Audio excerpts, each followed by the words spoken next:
যে সমস্ত মাতৃশক্তি এবং আজাদ ক্লাবের সমস্ত টিম ও একতা অঞ্চলে আপামর গ্রামবাসীবৃন্দ প্রত্যেকে ভারতীয় জনতা পার্টির পক্ষ থেকে এবং জয়নগর সাংগঠনিক জেলার পক্ষ থেকে গৈরিক অভিনন্দন জানাই।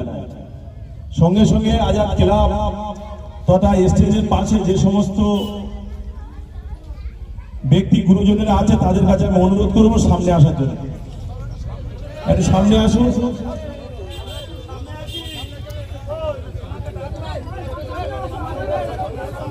এত সুন্দর একটা ভালো পরিবেশ তৈরি হয়েছে আজাদ ক্লাবের ব্যবস্থাপনায় এবং এই এলাকাবাসীর ব্যবস্থাপনায়।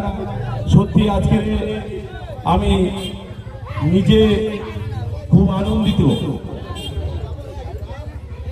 যাই হোক, এই ক্লাবটা আগামী দিনে খুব ভালো জায়গা পৌঁছে যাক এই কামনা, এই দোয়া আশীর্বাদ প্রত্যেকে করবেন। সঙ্গে আমিও ঈশ্বরের কাছে কামনা করব আগামী দিনে এই একতা অঞ্চলে আমরা যারা হিন্দু মুসলমান ভাই ভাই হিসাবে বসবাস করছি, আগামী দিনে যাতে করে আরো প্রসারিত হবে এবং সুস্থ হবে, আমরা যাতে করে একে অপরের কাঁধে কাঁধ মিলিয়ে হাতে হাত মিলিয়ে চলতে পারি, তার প্রচেষ্টা আমরা যেমন করব ঈশ্বরের কাছে আশীর্বাদ দেওয়া চাইব। বিষয়টা আমি প্রথমে বলে গিয়েছিলাম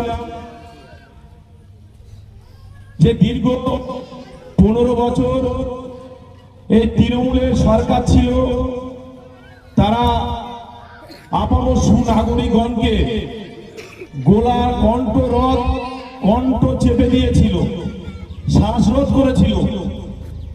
তাদের একটাই দাবি ছিল, তাদের একটাই কথা ছিল উন্নয়নের প্রকল্পগুলো কাটমানি করা আর ধরো মারো বিভিন্ন বিচার ব্যবস্থার মধ্য দিয়ে সেখানেও কাটমানি খাওয়া।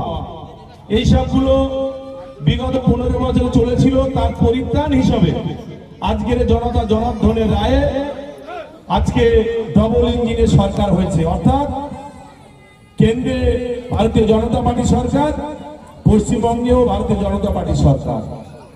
আমরা ভোটের আগে আপনাদের বলেছিলাম যে ডবল ইঞ্জিনের সরকার হলে পশ্চিমবঙ্গের উন্নয়নের গতি যে কি হারে বৃদ্ধি পাবে সেটা আপনারা দেখতে পাবেন। সেটা শুরু হতে চলেছে 1 জুন থেকে। আপনারা ইতিমধ্যে এই নওশাদ সিদ্দিকী ভাইজানের, আমি ভাইজান হিসেবে প্রতিনিয়ত বলবো, কারণ ওনাকে আমি কোনো কলঙ্কিত বা